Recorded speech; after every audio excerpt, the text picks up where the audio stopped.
Right, tēnā koe Chris and kia ora from New Zealand.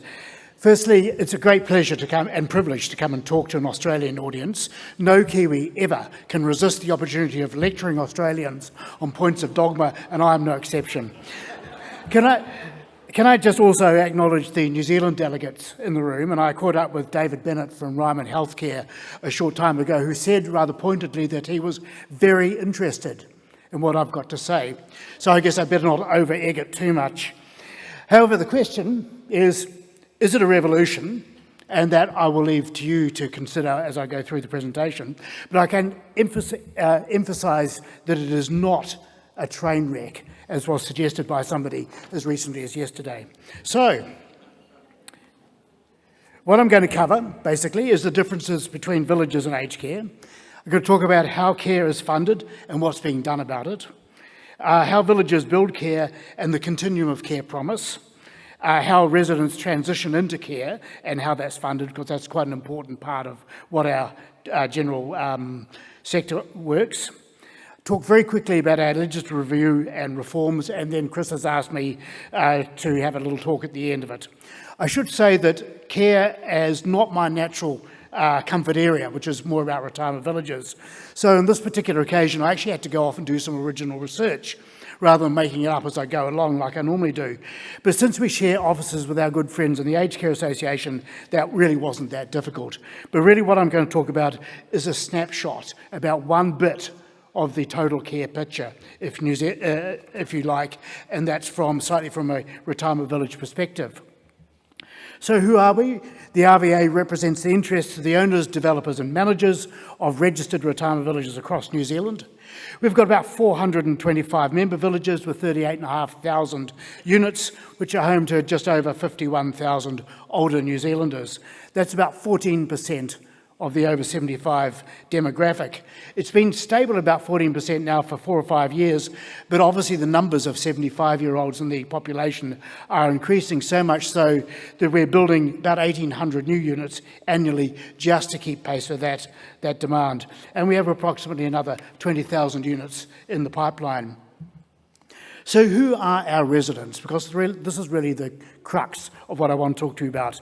In a retirement village, the residents are capable, they're active, and they can live independently. And if they are assessed as needing it, they can receive some degree of home and community support in their own unit. Now, the average age is about 81 years, and I think I remember somebody saying yesterday in Australia, your residents' average age is about 82. So there's a degree of commonality there. On the other hand, residents in care are quite different. They're often very frail and clinically unstable. They may be well, but they have high disabilities and high care needs. They may be cognitively impaired. They have mental health and are after a secure environment, or they are receiving the end-of-life care. The care and community support part of it, if you like, is funded by the state, and residents are assessed as needing it, but is not a part of most retirement village operators' offerings. So when you think about and talk about a continuum of care, right, there we are, think of it as a continuum like this. So down this end is the independent villages, the independent residents. In the middle, there's a sort of service department or care suite, and that's quite an important part of what I'm going to talk about. And then we have rest home, hospital, dementia, psychogeriatric care down this end. So villages have a continuum of care describe those who offer some level of care on that spectrum, as opposed to lifestyle villages which just have lifestyle residents and no care on the premises. So, as I said, service apartments are in the middle, and that's the bit which I'm going to talk about in more detail shortly. Private care outside the state system can be provided, but for that the resident pays the full price. And I should say that a pathway to care is one of the four main criteria for someone to move to a retirement village, the others being financial security, companionship, and age-appropriate housing. So residents are looking for a continuum of care as one of their principal criteria, as I say, and it's something which our sector is hard at work offering. This slide looks at the total care beds by category, and basically we've got about 41,000 care beds across the sector as a whole. The occupancy rate is about 86.7% as of last September. 39% of the beds are swing or dual. In other words, they're licensed to be either rest home or hospital level care, depending on the level of acuity of the resident. 20% are rest home beds, 14% are hospital beds, 13% are dementia, 2% are psychogeriatric, and you'll see 11% there are beds under an occupation right agreement.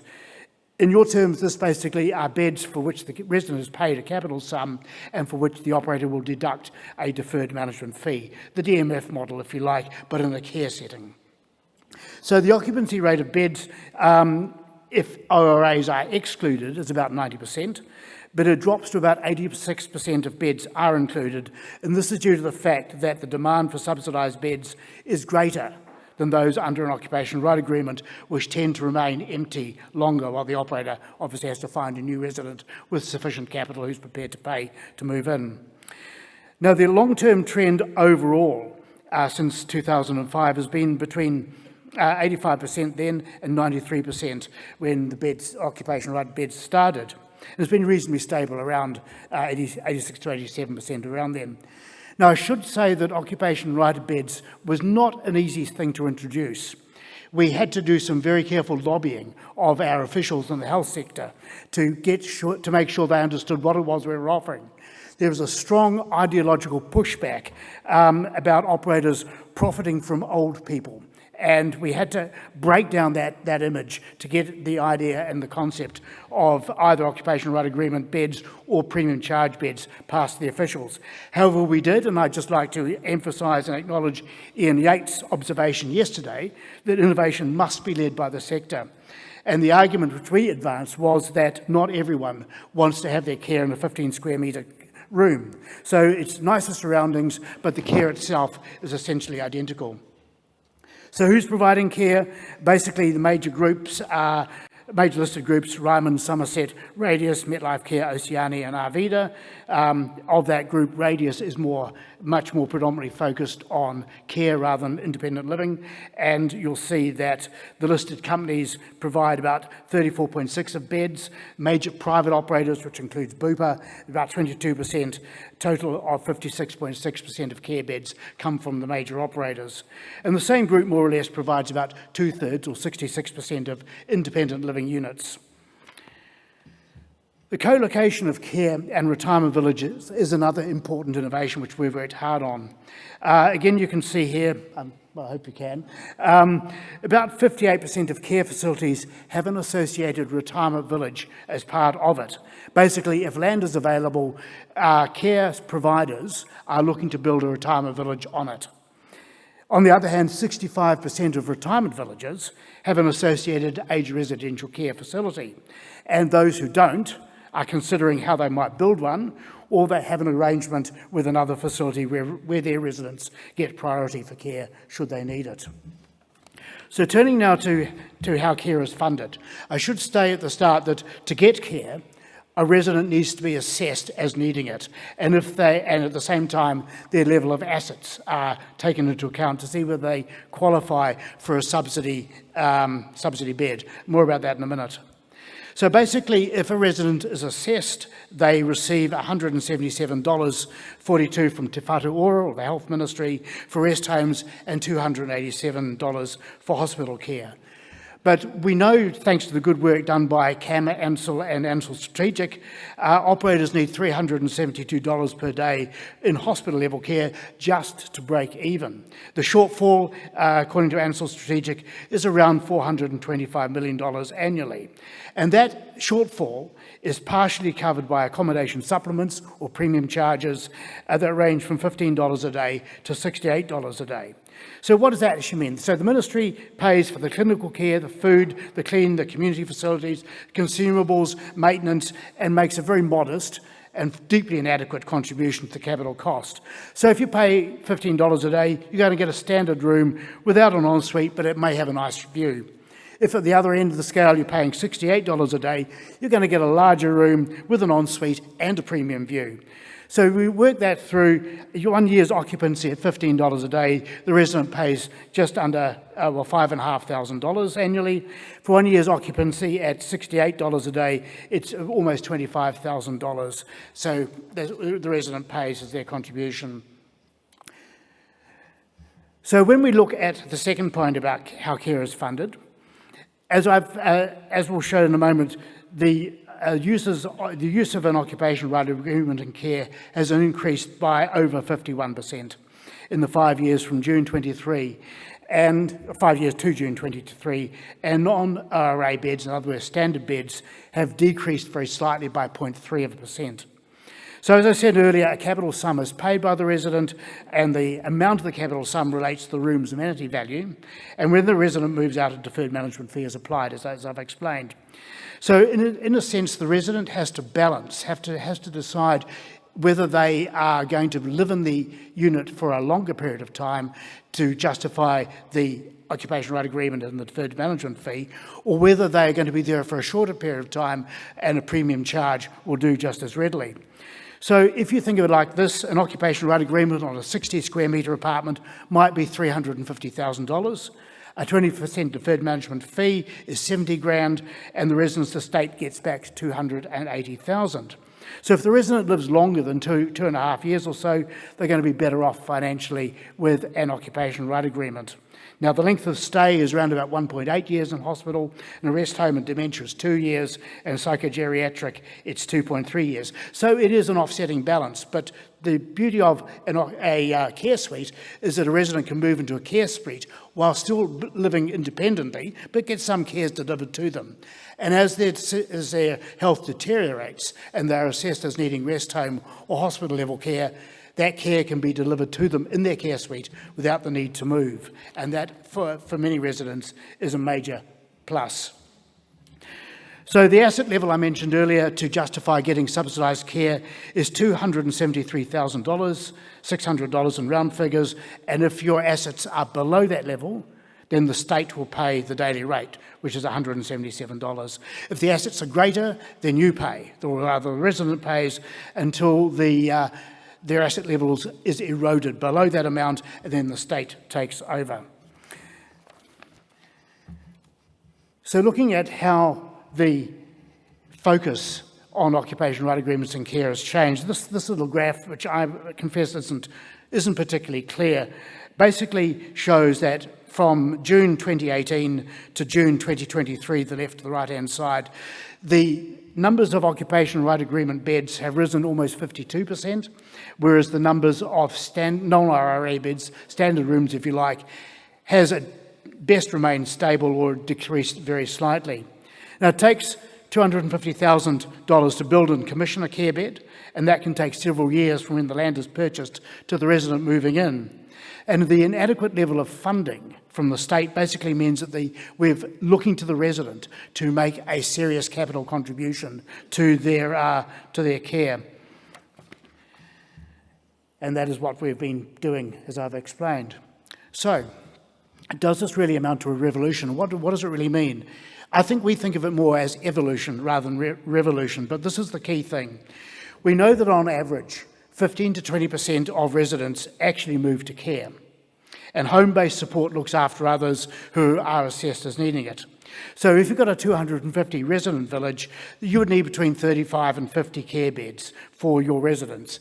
Now the residents get priority to move to care if they need it, but if you only have sufficient beds for your residents, then quite clearly that creates a dilemma for the general public who aren't residents, that other 86% who aren't residents in the village.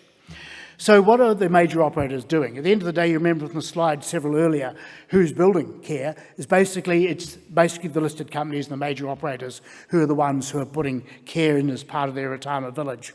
So as part of a presentation to Ryman's investors, they made the point that the number of beds are being reduced from around 120 beds to 40 beds per village, and that's due entirely to funding, funding shortfall from the state.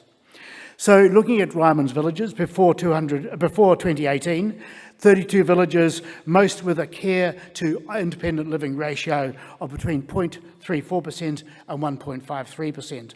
Since 2018, 6 villages have been built, most with a care to independent living ratio of 0.36 or less. A couple of examples. Linda Jones Retirement Village in Hamilton was built in 2018. It's got 381 independent living units and 120 beds, which is a ratio of 0.31. Keith Park Village in Auckland, 2020, 377 independent living units and service apartments, 120 care beds, 0.32. And compare that with the Vet Williams in Dunedin, which was built in 2011.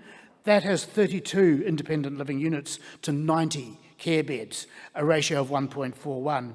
And we know that Somerset and MetLife Care are also going down the same track, providing care only in sufficient numbers for their own village residents. So the outlook, and this really is the $64,000 question, is that if you have little or no money and you can't afford a premium care room or an occupation right agreement room, the future for you is not going to be looking too bright. There's a limited, and as I've shown earlier, declining number of standard beds for an increasing number of people without assets. And this, I would suggest to you, is a serious social issue. There are some answers, I'll come to that in a moment. I just want to touch very quickly on the Retirement Village Legislative Review, because we have lived and breathed nothing else really since December 2020, when this first came up. So the discussion paper touches on the transition to care, but it really is a very once over lightly issue. They noted the financial implications of the transfers to care are not always clear, and we don't disagree. They noticed that suitable rooms for residents are not immediately available, and we don't disagree with that either. And they also made the observation, as a criticism, that multiple deferred management fees can be paid if you're moving from one ORA in the independent living to a second ORA in care. And that certainly can happen. They think it's a bad thing. We have different views, as you might imagine. So what they are proposing is that we are required, or operators are required, to add may not guarantee a bed to their disclosure documents and advertising. And we've just had a bit of a debate with the Commerce Commission on that point, and fair enough, we can live with that. They require operators to provide information on occupancy levels, which is a nonsense, frankly, because what my occupancy level today, when I move in at 75 as a new resident, might be totally irrelevant when I actually need care in 10 years' time. So we've pushed back a bit on that one, and they want us to provide more comprehensive information on the transfer process, and we don't disagree with that either. So to conclude, as I see, I've still got 5 minutes left to talk to you, so that's great. So to conclude, the problem is really multifaceted. Inadequate funding drives staff away. I've not talked about staff, but that is, staffing issue is identical for us as it is for you. Restricts capital construction to profitable services where resident contributes significantly to care needs, and that, as I said, is a real challenge. We're going to need another 40,000 care beds over the next 20 years on top of the current 40,000, and the move to build for care only for residents presents a serious societal issue. There are some options. More funding, and of course everyone says that, don't we? But however, we are heartened by the fact that the New Zealand First Party, National Party Coalition Agreement talks about equitable funding for aged care. I paraphrase a bit because it talks about a lot more than that, but that was one of the areas which we thought, okay, well that could indicate some goodwill to do something about it. Secondly, we think that a greater use of home care through increasing the acuity level for access to aged residential care is going to be important, and I think a similar picture is emerging in this country. And thirdly, I think a greater and more efficient use of technology and artificial intelligence to deal with the declining numbers of skilled staff is going to become increasingly important. And again, we've heard from our operators over here why that's going to be so important. In short, keeping this status quo is going to present us with some serious societal issues. Chris. Grab a chair. Yep. John is an excellent advocate for the Retirement Village Association in New Zealand because he glossed over a couple of things which I'm going to bring to everybody's attention. Of course you are. The reason why there are TV commercials for lack of beds is because The only aged care beds that have been built in New Zealand for the last 10 years have been built in retirement villages. So no new bed has been built in an aged care home in New Zealand for 10 years. Say almost none. We did actually do some work on that one. I think there have been maybe 700, but we're talking of thousands of beds in retirement villages. Yep.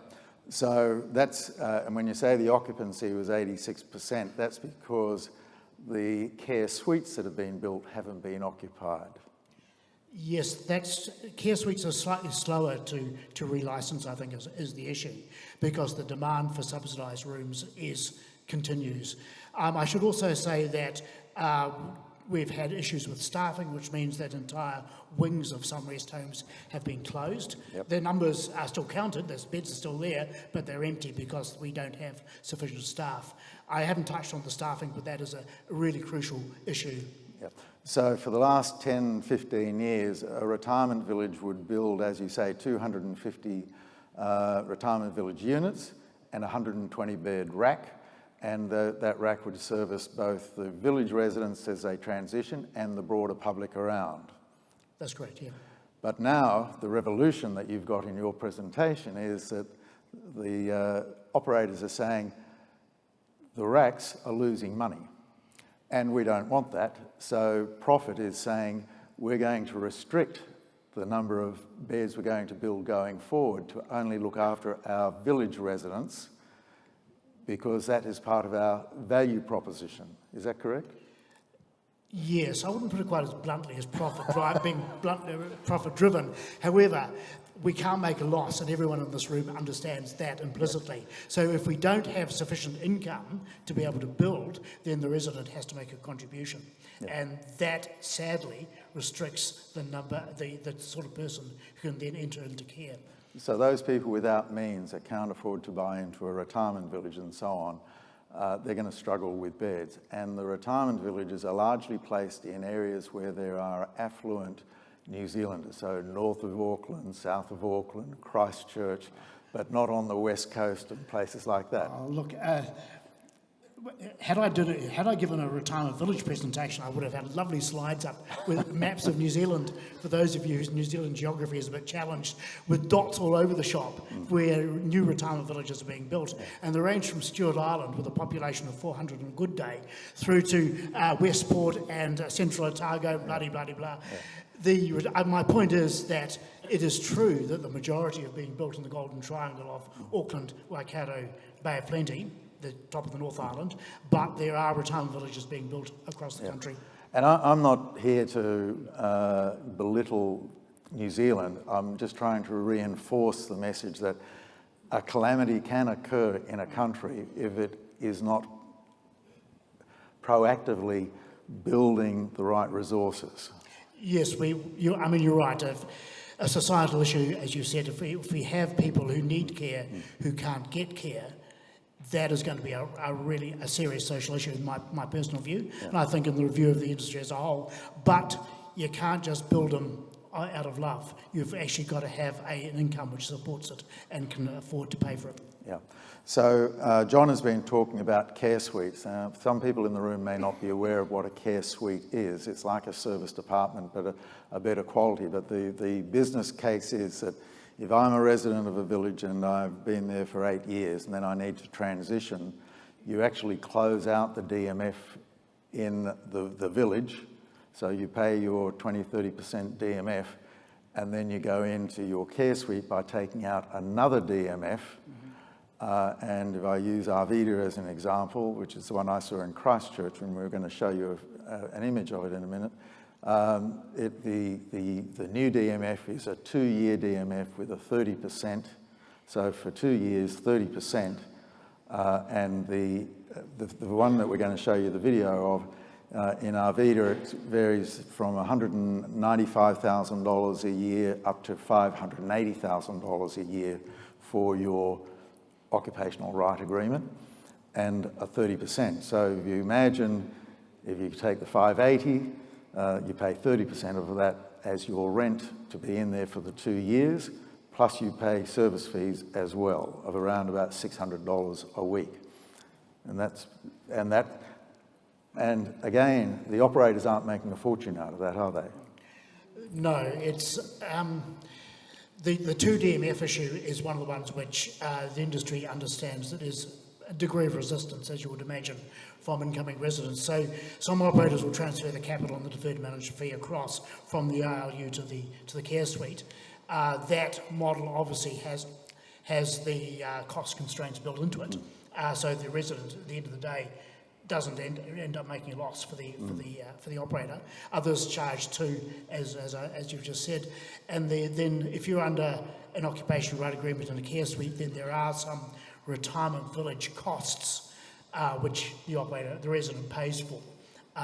There's some details on how that works, which we didn't go into now. And then, as you say, there's elements of care costs as well if you're getting care above that which is provided by the state. Right.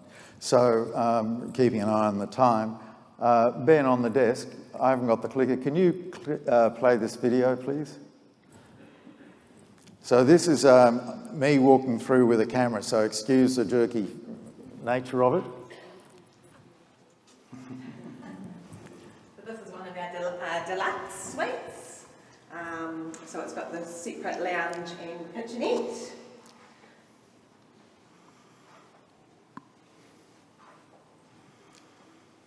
This care suite's 33 square metres and it's priced at $595. And what are the fees? So so all our care suites are either rest home or hospital level. So it's a gazetted rate. So you buy the care suite and on an ORA, which is 30%. So that's a 30% discharge fee. Yeah, deferred management fee. And so it all depends. So if someone buys this care suite and comes in as rest home level care and their level of care changes, they do not move. So these rooms are duo rooms for rest home hospital, and they can come in on a support package, which is where they are reasonably independent, but they get their meals provided, their bed made daily, and housekeeping. And the fees for that? They range from $6.95 a week. And the demand for this level of accommodation with that fee structure? It's been quite popular. So it's borderline residents that are coming from their homes that are nearly rest home level care but still want to be reasonably independent. All our care suites, we do try and encourage them to be independent as they would like. That's why the kitchenettes are really good. If they've got visitors, they can entertain. We do have a couple of residents that still like to do their own porridge and then make their own breakfasts. If they've got visitors, entertain them and make treats and items for them. And if they move up to aged care beds, hospital level care as you call it, are you able to deliver hospital level care in this suite? Yep, so all our care suites have king single hospital beds. We have the ceiling hoists. So as the residents' level of care changes, they don't actually have to change care suites. We just give them the care that they need. That's one advantage is we don't have rest home or hospital wings. We have households and they're duo households. So if you buy a care suite and you come in as rest home level care and your care level changes, you stay in your care suite, but we give you the care you need. Okay, so that gives you an idea of what the care suite is in New Zealand and the contract. But what it boils down to is that in New Zealand it is very much a user pay system, and the market has been responded to a degree in a responsible way, because if the retirement villages weren't building the beds in the first place, there would be no beds. That's absolutely correct. Historically, retirement villages now that is a firm and a well-established part of the care system in New Zealand, and I have no doubt that will continue to have that role. Okay, can we show our appreciation for John?